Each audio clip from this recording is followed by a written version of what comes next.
சினிமாவும் சாதிகளும் இது ஒரு ஆபத்தான ஒரு விஷயம். என் சாதியை சேர்ந்தவன் தான் ஹீரோவாக போடுவேன், என் சாதியை சேர்ந்தவன் தான் வந்து டெக்னீஷியனாக வச்சுக்கிடுவேன். ஒரு காலத்தில் வந்து சினிமாவில் வந்து இந்த ஜாதகம் ஜோசியம் வந்து உச்சக்கட்டத்தில் இருந்துச்சு. டைரக்டராக கதை சொல்ல வரவன்ட்ட முதல்ல ஜாதகத்தை வாங்கி பார்ப்பார். அந்த ஜாதகம் நல்லா இருந்தால் தான் கதையை கேட்பார். இந்த மாதிரி சிவராஜ், இந்த மாதிரி ரஞ்சித், இந்த பக்கம் மோகன்ஜி, இந்த பக்கம் வந்துட்டு முத்தையா, இந்த மாதிரி ஆட்கள் மீது அந்த மாதிரியான ஒரு முத்திரை மீது கவுண்டம்பாளையம் ரஞ்சித் என்னை இனிமேல் அப்படி தான் கூப்பிடணுங்கிறாரு. இன்னைக்கு நீ வந்து 1-2 கோடி ரூபா காரில் போகிற, இன்னைக்கு 10 கோடி ரூபாய்க்கு வீடு வாங்கியிருக்கிற, போயஸ் கடனில் பங்களா வாங்கியிருக்கிற, அப்போ இதுக்கு முதலீடு என்ன? நீ பட்ட அந்த உழைப்பு தான், தியாகம் தான்.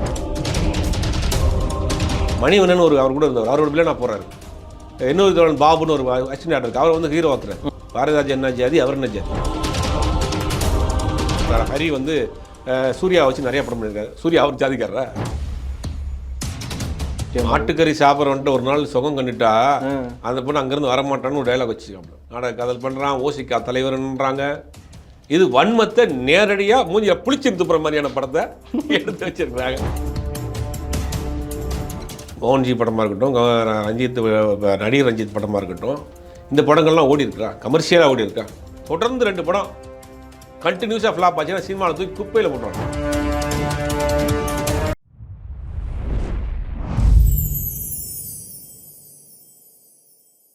ஜி சினிமா பிரசன்ஸ் இந்த ஸ்பெஷல் எபிசோட்ல ஊடகவியலாளர் திரு சுபேர் அவர்கள் தான் நம்ம கூட இருக்காங்க. வணக்கம். வணக்கம். எப்படி இருக்கீங்க? நல்லா இருக்கேன். ஸோ இன்னைக்கு வந்து இந்த இன்டர்வியூ எங்கேருந்து ஸ்டார்ட் பண்ணுறாங்க அப்படின்னா, சினிமாவும் சாதிகளும் அப்படிங்கிற ஒரு டாபிக்ல இருந்து போகணும்னு நினைக்கிறேன். பாரஞ்சித் பட்டறை அப்படிங்கிற ஒரு டாபிக். பாரஞ்சித் படங்களில் நடித்த ஆர்டிஸ்ட்டை மற்ற படங்களில் கூப்பிட மாட்டுறாங்க, இல்லைன்னா நடிக்க வைக்க மாட்டேங்கிறாங்க அவங்க அப்படின்னு ஒரு பேச்சு இருக்குது.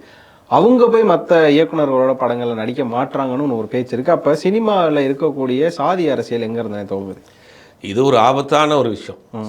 சினிமாவில் சமீப காலமாக வந்து இந்த மாதிரி சாதிய ரீதியான ஒரு முத்திரை குத்திக்கிட்டு, சாதிய ரீதியான குழுக்களாக இருந்துக்கிட்டு படம் பண்ணுறேன், என் சாதியை சேர்ந்தவன் தான் ஹீரோவாக போடுவேன், என் சாதியை சேர்ந்தவன் தான் வந்து டெக்னீஷியனாக வச்சுக்கிடுவேன் அப்படிங்கிற மாதிரியான ஒரு குழுவாக இருக்குது. அது யாரையும் நம்ம குறிப்பிட்டு சொல்ல, எல்லாம் பரவலாக இருக்குது. இது வந்து ஒரு ஆபத்தான விஷயம். ஒரு கலைஞன் அப்படிங்கிறவன் வந்து அவனுடைய பார்க்குற பார்வை வந்து ப்ராடாக இருக்கணும். ஒரு குறுகிய வட்டத்துக்குள்ளே நீ பார்த்துட்டின்னா அங்கே கிரியேட்டிவிட்டி அடிபட்டு போயிடும். ஃபஸ்ட்டு நீ வந்து நான் வந்து ஆங்கிலேயனுடைய படம், நான் இங்கிலீஷ் படம் பார்க்க மாட்டேன்னு சொல்ல முடியுமா? முடியாது. ஈரானிய படம் பார்க்க மாட்டேன்னு சொல்ல முடியும், ரஷ்யன் படம் பார்க்க மாட்டேன்னு சொல்ல முடியுமா? அப்போ ஒரு கலைஞனுக்கு வந்து எல்லையே கிடையாது.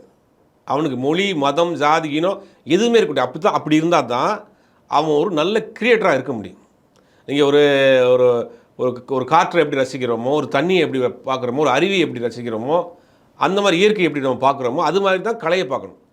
நீங்கள் வந்து ஒரு குறுகிய வட்டத்துக்குள்ளே என் ஜாதிகாரன் வச்சு தான் நான் படம் எடுப்பேன், என் ஜாதிகாரன் தான் அவனை வந்து இது பண்ணுவோம். ஒரு காலத்தில் வந்து சினிமாவில் வந்து இந்த ஜாதகம் ஜோசியம் வந்து உச்சக்கட்டத்தில் இருந்துச்சு. அந்த மூட நம்பிக்கை பயங்கரமாக இருந்துச்சு. ஒரு டைரக்டர்லாம் வந்து என்ன பண்ணுறாருன்னா, ஒரு படத்துக்கு அவரை வந்து ஃபிக்ஸ் பண்ணுறாங்க. அந்த தயாரிப்பாளர் வந்து அவருக்கு வந்து ஒரு பெரிய மூட நம்பிக்கை என்னென்னா, டைரக்டராக கதை சொல்ல வரவன்ட்ட முதல்ல ஜாதகத்தை வாங்கி பார்ப்பார். ஜாதகத்தை வாங்கி பார்த்துட்டு அந்த ஜாதகம் நல்லா இருந்தால் தான் கதையை கேட்பார். அப்படி ஒரு தயாரிப்பாளர், ஒரு தியேட்டர் ஓனர், தயாரிப்பாளர். அப்போ இந்த சம்பவம் வந்து ஒரு உதவி இயக்குனருக்கு தெரிஞ்சு போச்சு. உதவி இயக்குனர்னா அவர் ஒரு படம் பண்ணிவிட்டு அந்த படம் வந்து சரியாக போகாமல் அடுத்த படத்துக்காக வெயிட் பண்ணிருக்காரு. இந்த மாதிரி கதை கேட்குறாங்கன்னு தெரிஞ்சு போச்சு. அப்போ இந்த இயக்குனர் என்ன பண்ணுறாரு, ஒரு நேரம் ஜோசிகார்ட்ட போய் இப்போ கரண்ட்டில் எந்த ஜாதகம், எந்த ராசி பக்காவாக இருக்குன்ற மாதிரி ஒரு ஜாதகம் கொண்டு வந்து ரெடி பண்ணி கொடுத்தாங்க. சரி, அதை கொண்டு போய் கொடுத்தோடனே தயாரிப்பாளர் வாங்கி பார்த்துட்டு கதை சொல்லணுன்னே கதை ஓகே ஆயிடுச்சு. அந்த படமும் எடுத்துட்டாங்க. படம் சூப்பர் டூப்பர் ஹிட்டு. சூப்பர். அவர் தான் சுந்தர்சி. அவரே ஒரு இன்டர்வியூல அதை சொல்லியிருந்தார். ஏன் சொல்கிறேன்னா, இந்த மாதிரி ஒரு காலத்தில் மூட நம்பிக்கைகள் இருந்துச்சு. ஒருத்தன் வந்து ஏதாவது ஒரு படத்தில் வந்து ஒரு போஸ்ட்மேனா, இல்லை ஒரு கான்ஸ்டபிளா, இல்லை சார் இங்கே இருக்கீங்களான்னு ஏதாவது ஒரு சின்ன கேரக்டரில் நடிச்சு அந்த படம் ஓடிடுச்சுன்னா அவங்களை தேட ஆரம்பிச்சிட்டாங்க அந்த படத்தில் திருப்பி. அது மாதிரி இருந்த காலகட்டம் கூட, அது கூட பெருசாக யாரையும் நேரடியாக பாதிக்கல. ஆனால் இப்போ சாதிய ரீதியாக சினிமாவை கொண்டு போகிறது வந்து நல்ல படைப்புகள் வராது. இப்போ ஒரு கலைங்கிறது வந்து அது வந்து ஒரு மொழி, மதம், இனம், நாடு, எல்லை இல்லாத ஒரு விஷயம். அது அப்பாற்பட்டது எல்லை இல்லாத விஷயம். அதை நீங்கள் வந்து ஒரு ப்ராடாக பார்க்கணும். குறுகிய வட்டத்துக்குள்ளே பார்த்தீங்கன்னா அங்கே கிரியேட்டிவிட்டி வராது, அமைய பெறும். இப்போ சமீப காலமாக மாரி சிவராஜ், இந்த மாதிரி ரஞ்சித், இந்த பக்கம் மோகன்ஜி, இந்த பக்கம் வந்துட்டு முத்தையா, இந்த மாதிரி ஆட்கள் மீது அந்த மாதிரியான ஒரு முத்திரை உள்ளது. புதுசாக ஒருத்தர் வந்திருக்காரு, நடிகர் ரஞ்சித். கவுண்டம்பாளையம் ரஞ்சித் என்னை இனிமேல் அப்படி தான் கூப்பிடணுங்கிறாரு. ஆமா.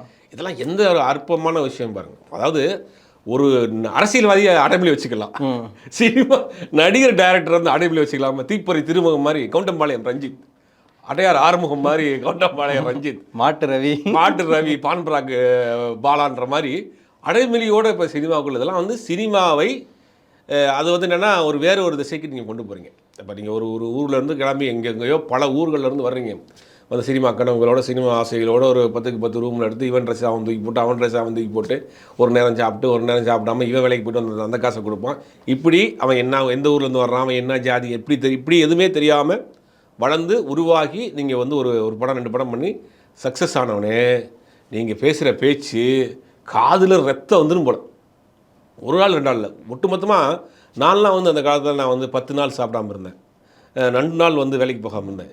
ஏன்னா அவன் வந்து அந்த காலத்தில் கஷ்டம், போராட்டம், நிச்சயமற்ற வாழ்க்கை, நிரந்தரமற்ற வாழ்க்கைன்னு சினிமா நினச்சி தான் சினிமாவுக்கு வர்றீங்க. ஆமாம். நீங்கள் அதில் பட்ட கஷ்டம் அதுதான் உங்களுக்கு முதலீடு.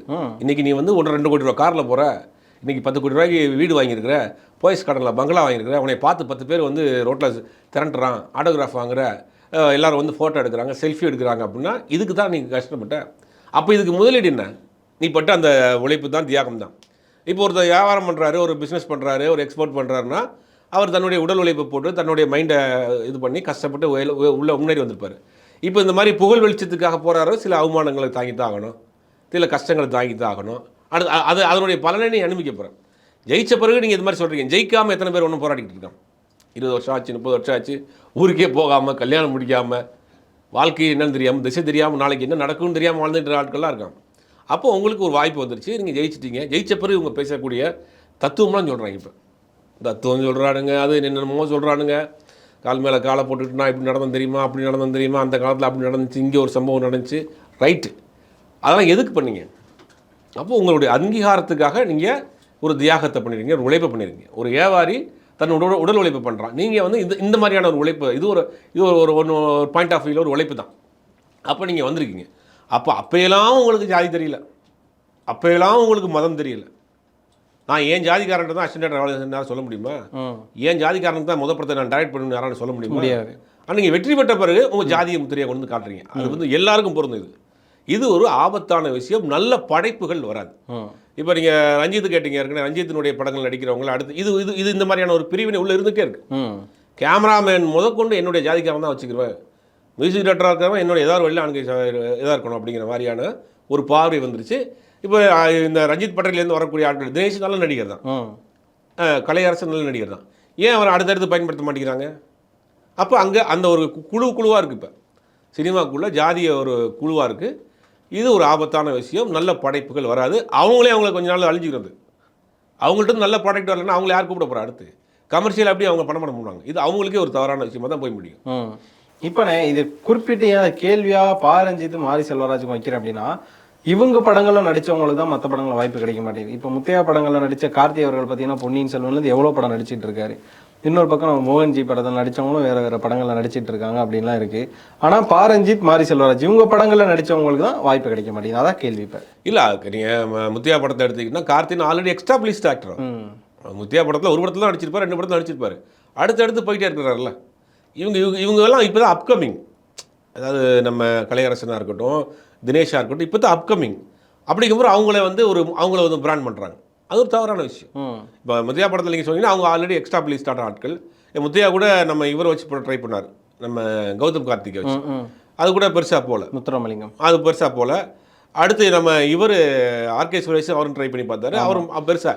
நீங்கள் யாராக இருந்தாலும் எடுத்துங்க, ஒரு சாதிய முத்திரையோட மத முத்திரையோட நீங்கள் சினிமா படத்துக்குள்ளே இண்டஸ்ட்ரிக்குள்ளே வந்தீங்கன்னா அவங்களால எந்த காலத்துலேயுமே நீங்கள் வந்து இது பண்ண முடியாது.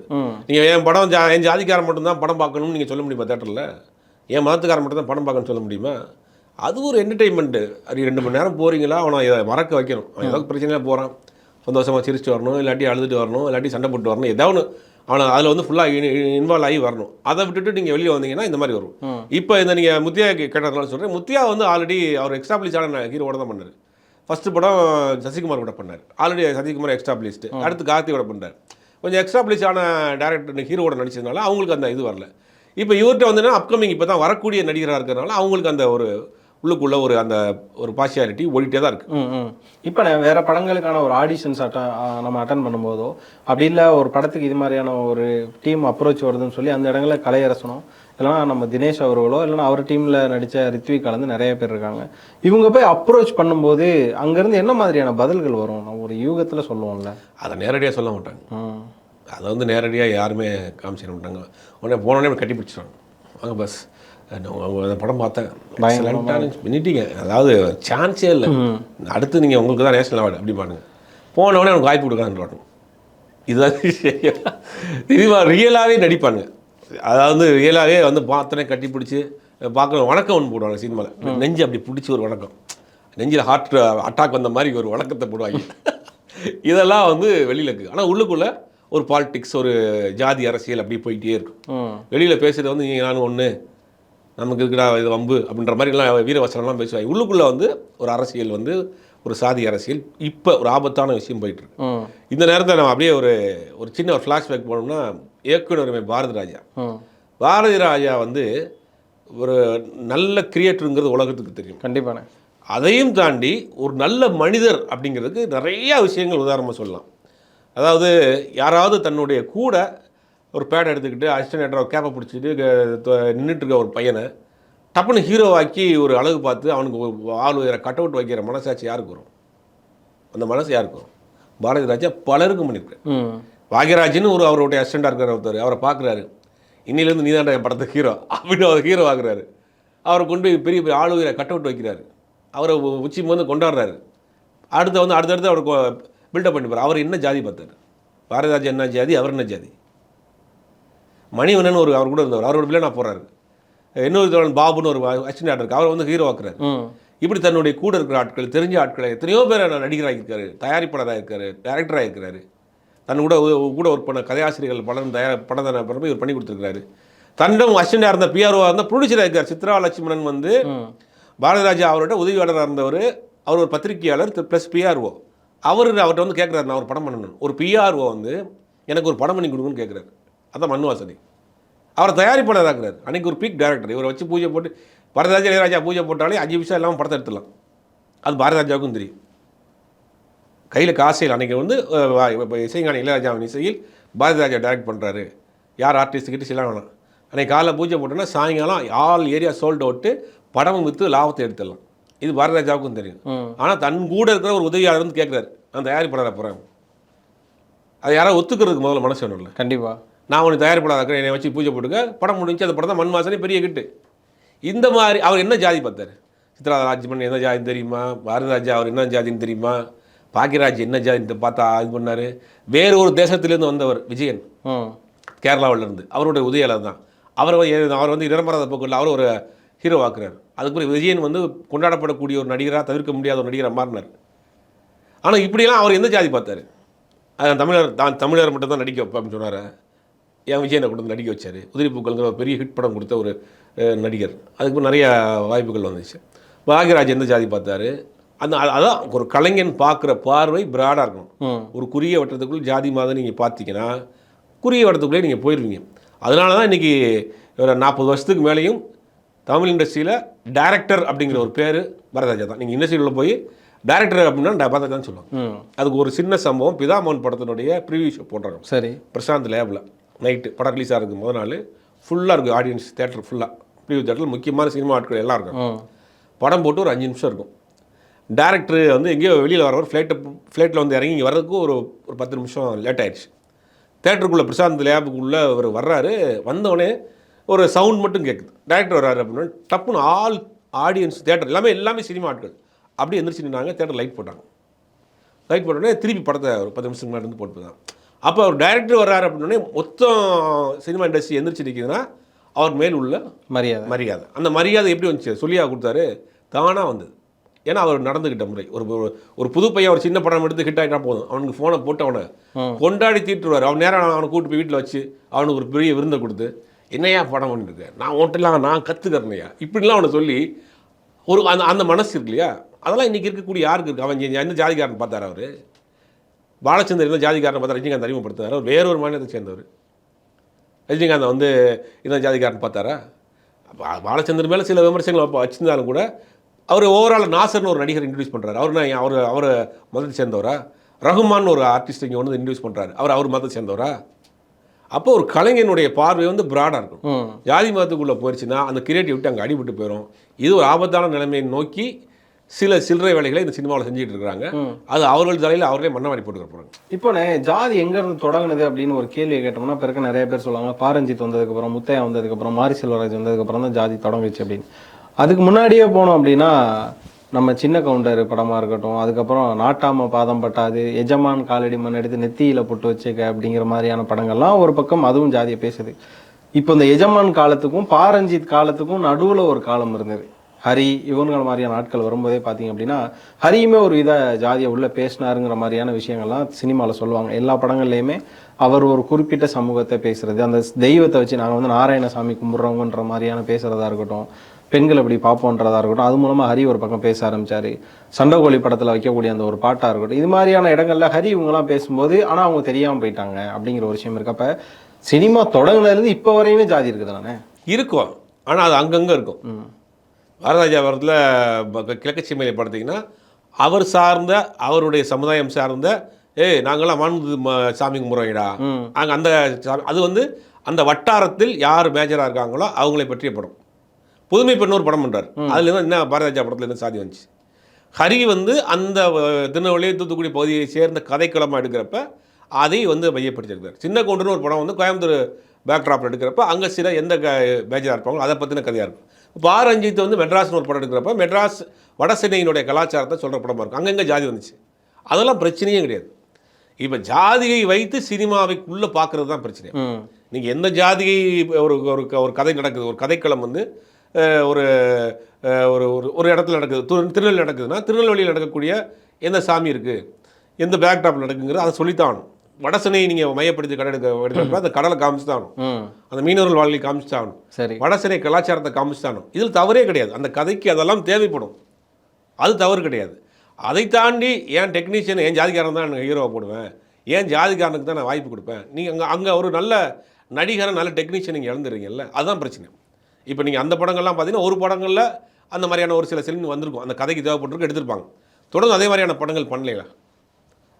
நீங்கள் கேட்ட அந்த ஹரி வந்து சூர்யாவை வச்சு நிறைய படம் பண்ணியிருக்காரு. சூர்யா அவர் ஜாதிக்காரரா? வந்து பரத்தை வச்சு ஒரு படம் பண்ணார் சேவல், பரத் வந்து அவர் ஜாதிக்காரரா? இல்லை, அதெல்லாம் கிடையாது. அந்த அந்த அந்த மாதிரி ஒரு அந்த அந்த கதை களத்துக்கு தேவை. திருநெல்வேலி கதைக்களம்னா திருநெல்வேலியில் என்ன மேஜர் கம்யூனிட்டி இருக்காங்களோ, என்ன கோயில் இருக்கோ, என்ன சாமி இருக்கோ, அந்த கதைக்களம் பேக்ட்ராப்பில் வந்து ஆட்டோமேட்டிக்காக வந்துடும். அது வந்து பெருசாக வரல. சின்ன கொண்டுன்னு படம் எடுக்கிறாரு, கோயம்புத்தூர் பேக்ட்ராப்பில் படம் எடுக்கிறாரு. அவர் வந்து ஒரு சின்ன கொண்டுன்னு பேரே வச்சுட்டாரு.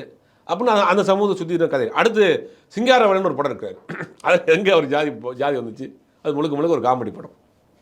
அது வந்து இப்போ ரஞ்சித்னு ஒரு படம் எடுத்தார், மெட்ராஸில் படத்தில் என்ன ஜாதி வந்துச்சு, அது அந்த கதைக்கு தேவைப்பட்டு அந்த களத்துக்கு தேவைப்பட்டுச்சு வந்துருச்சு. அதெல்லாம் பிரச்சனை கிடையாது. நீங்கள் டெக்னீஷியனை தேர்வு பண்ணுறதில்ல, நடிகர்களை தேர்வு பண்ணுறதில்ல, பேசுகிற ஜாதி தான் சிக்கல். இப்போ பாரஞ்சித் அவர்கள் எடுக்கக்கூடிய படங்கள்லாம் அம்பேத்கரிசம் இருக்கும். ஒரு ப்ளூவாக இருக்கட்டும் அம்பேத்கரிசம், அதுக்கப்புறமா நில உரிமையாக இருக்கட்டும், உன்னோட அடிப்படை உரிமையாக இருக்கட்டும், எங்கே நீ எங்கே அதிகாரம் நோக்கி தான் பாரஞ்சித்தோட படங்கள்லாம் இருக்கும். உதாரணத்துக்கு காலா, கபாலி, இந்த மாதிரியான படங்கள், மெட்ராஸ் படங்கள்லாம் உனக்கு வந்து ஒரு அதிகாரம் வர்றதுக்கு யார் தடையாக இருக்கா, அதுக்கு நீ போராடுன்னு ஒரு படமாக இருக்கும். இது பாரஞ்சித்தோட ஒரு படப்பார்வையை நான் பார்க்குறேன். இன்னொரு பக்கம் மாரி செல்வராஜ் அவரோட கதை எடுத்துக்கிட்டிங்கன்னா பரியேறும் பெருமாள் வந்து ஒரு நல்ல படம், காவியமாக பல பேர் பேசினாங்க. அடுத்ததாக கர்ணன் வருது, அதுக்கு அடுத்ததாக மாமன்னன் வருது. தாம் பட்ட கஷ்டத்தை சொல்கிறோம் அப்படிங்கிற ஒரு விஷயத்தோட ஆப்போசிட்டில் இருக்கவங்களே ஹர்ட் பண்ணுற ஒரு ஸ்ட்ராட்டஜி இருக்குல்ல, அவங்க இப்படிலாம் நடந்துக்கிட்டாங்க, அதை காட்டுறோன்னு என்ன தேவை இருக்குது? நீங்கள் கஷ்டப்பட்டோன்றதை காட்டிடலாம், ஆப்போசிட்டில் இருக்கவங்க உங்களை இப்படி நடத்துகிறாங்கன்னு காட்டுறப்ப தானே இவங்களை பின்பற்றக்கூடிய அந்த இளைஞர்களோ ஒரு யங்ஸ்டர்ஸோ அடுத்து வேறு எக்ஸ்ட்ரீமுக்கு இறங்குறாங்க. இல்லை, முதல்ல வந்து ஒரு கஷ்டத்தை காமிக்கிறப்ப அந்த கஷ்டப்படுத்துறவங்க யாரையும் காமிச்சு தான் ஆகணும். அப்படி தானே காமிக்க முடியும். அது எந்த அளவில் இருக்குது அப்படிங்கிறது. ஒரு காலத்தில் அடக்கப்பட்டிருக்காங்க, ஒடுக்கப்பட்டிருக்கிறாங்க, பயங்கரமான ஒரு பாதிப்புக்கு ஆளாயிருக்காங்க தான் மறுக்க முடியாத ஒரு விஷயம். இன்றைக்கும் சில இடங்களில் உண்மைதான், அந்த கொடுமை நடந்துக்கிட்டு தான் இருக்குது. அது கொடுமை தான், அது மனித மனசாட்சி இல்லாத கொடுமை அப்படிங்கிற வேலைகள்லாம் நடந்துக்கிட்டு தான் இருக்குது.